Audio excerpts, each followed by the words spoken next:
Japan, a land celebrated for beauty, elegance, and ancient wisdom.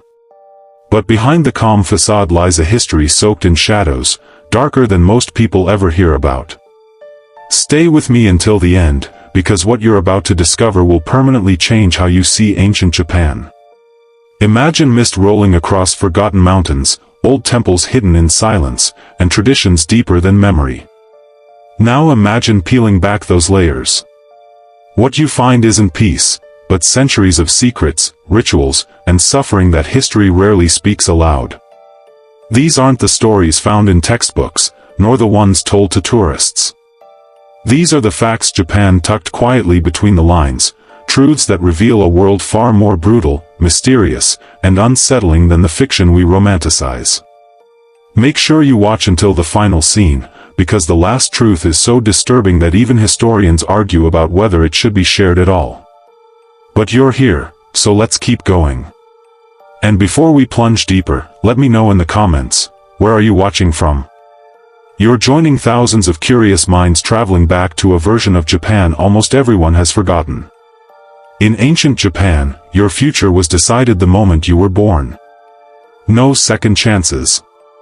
No escape.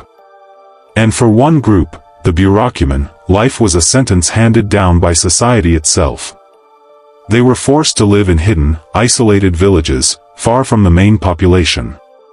People believed they were spiritually unclean, destined to exist on the outskirts, physically, socially, and emotionally. The bureaucracy were assigned the jobs no one else dared to touch, handling corpses, cleaning blood, working with animal hides, and performing executions. Tasks others feared became their only identity. In some regions, people avoided even their shadows. That's how deep the prejudice went. Standing too close to a bureaucracy could ruin your social status, and your family's name for generations. And the haunting truth? That discrimination didn't vanish with time. Many of their descendants still face silent barriers in modern Japan today, rooted in a past they never chose. In rural Japan, poverty shaped decisions so desperate, people convinced themselves they weren't cruel, just necessary. And one of these grim realities was mabiki, selective infanticide. When families couldn't afford to feed another mouth, newborns were quietly abandoned or smothered before anyone outside the home knew they existed. It was a choice made in cold silence. What's chilling is how normalized it became. Villagers didn't see it as murder. They saw it as survival, an ancient form of population control written into daily life. In some rural communities, nearly a third of all newborns never made it past their first month. Not because of disease, but by deliberate choice. Behind every decision was fear. Fear of famine. Fear of shame. Fear of letting the family collapse under the weight of too many mouths. Reality turned compassion into calculation. Samurai are often remembered as noble warriors of honor, discipline, and loyalty. But the real samurai, beyond the movies and myths, held a terrifying amount of power over everyday people. If a commoner irritated a samurai, even by accident, it could be seen as an unforgivable insult. And with that insult came consequences, immediate and final. Samurai carried the legal right of kirisut gomen, meaning they could execute a civilian on the spot for showing disrespect. One swing of the sword, no trial, no questions. A simple bump on the street. A misplaced glance. A word said too loudly. Any of these could be the end of your life. Everyday citizens lived in constant fear of offending the wrong man. Honor was everything. Reputation was fragile. And one misstep could spill blood in the middle of the road, left behind for others to step around. In ancient Japan, a woman's life was rarely her own. Her choices, her movements, her voice, all were controlled by the men around her. And that control started at birth. Fathers dictated their daughters' futures. Husbands commanded their wives' behavior. And society expected women to obey without question, or face consequences. In some regions, a husband could divorce his wife for something as trivial as speaking too much, showing jealousy, or failing to provide a male heir. Her fate rested entirely on his judgment. Widows often carried the heaviest burden. Many were expected to remain loyal to their deceased husbands for life, even if they were left alone, impoverished, or still young. And for some women, societal pressure to preserve family honor led to acts of self-harm, or worse. Their suffering was hidden beneath layers of ritual and obedience. Deep in the mountains, the ascetic practitioners of Shugendo pushed their bodies far beyond human limits, believing that extreme suffering opened the path to enlightenment. One ritual involved hanging upside down over cliff edges for hours, sometimes days, with only rope keeping them alive. The slightest slip meant falling to a violent death. They walked barefoot on burning coals, sat under freezing waterfalls until their skin turned blue, and fasted until visions blurred the line between reality and the spirit world. Some disciples collapsed mid-ritual. Some never woke up. Their deaths were not mourned, they were considered spiritual failures or sacrifices to the divine. To the outside world, it looked like torture. To the practitioners, it was the price of purification. A brutal gateway to power and holiness.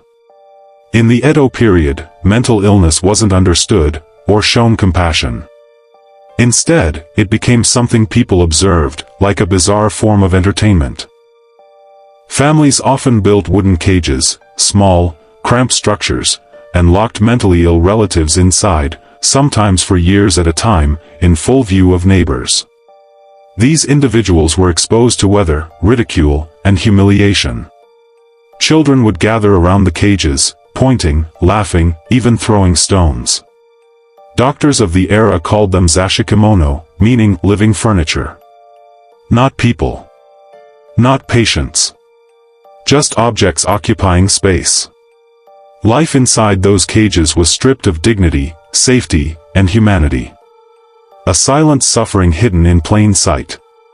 Punishment in ancient Japan wasn't just about justice, it was about fear. Executions were designed to be unforgettable, and they were. One method, haritsuke, involved tying victims to wooden crosses before stabbing them repeatedly. Crowds gathered to watch the slow, painful process. Another punishment was boiling.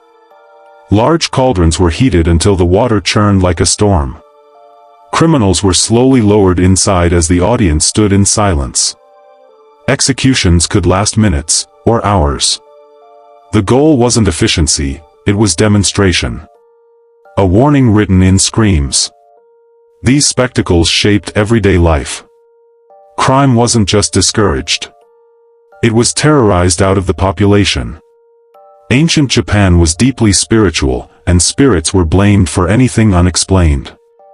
One of the most feared beliefs was the idea of fox possession, known as kitsunsuki. If someone behaved strangely, acted confused, or spoke unpredictably, villagers sometimes believed a fox spirit had taken control of their body. The accused were chained, starved, or forced to perform painful rituals. Exorcists were called, and sometimes entire families were shunned because of the supposed curse. Many of those accused were simply mentally ill, autistic, or suffering conditions no one understood. But superstition replaced compassion. The fear of fox spirits destroyed reputations, families, and lives, all because of a belief that couldn't be proven, yet ruled communities completely.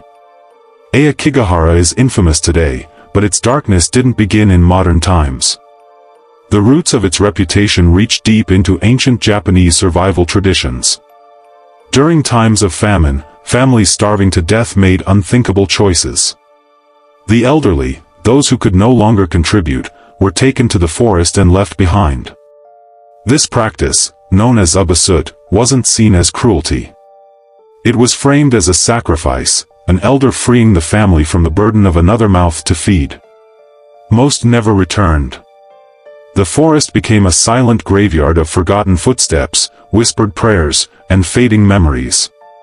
Aokigahara didn't become haunted over time. It started haunted, built on centuries of abandonment and quiet despair.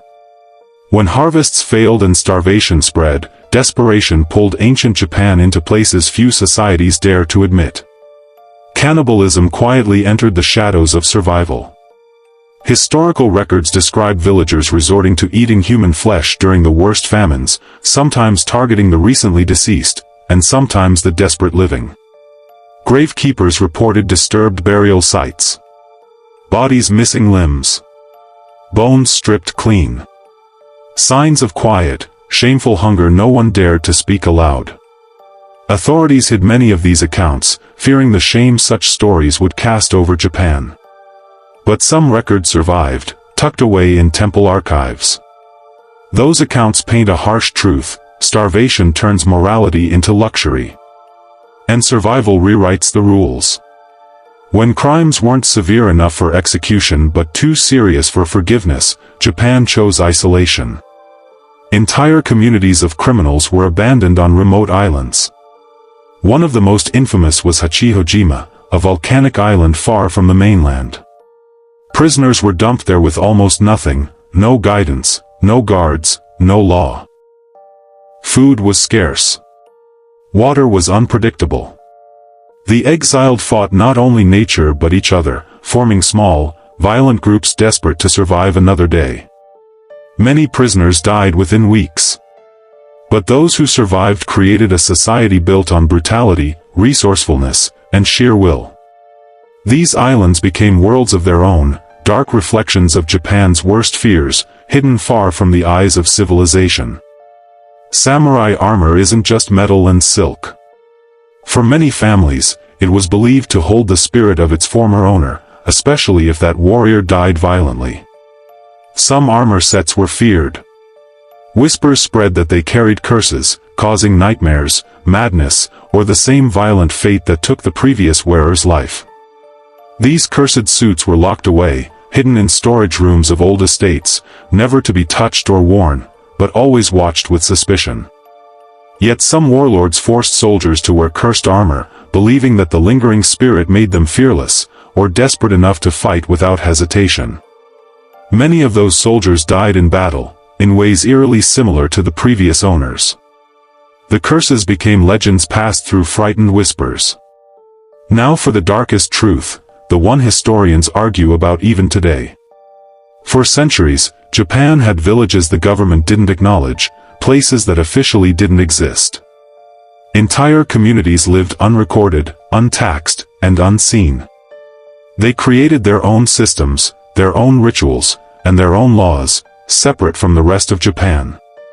These ghost villages practiced forbidden traditions, avoided samurai rule, and often vanished from maps as mysteriously as they appeared. Some were found abandoned overnight. Homes still filled with belongings. Fires still warm. Food still on the table. But every person gone, without explanation. No one knows what happened. Disease? Famine? Mass migration? Or something far more unsettling?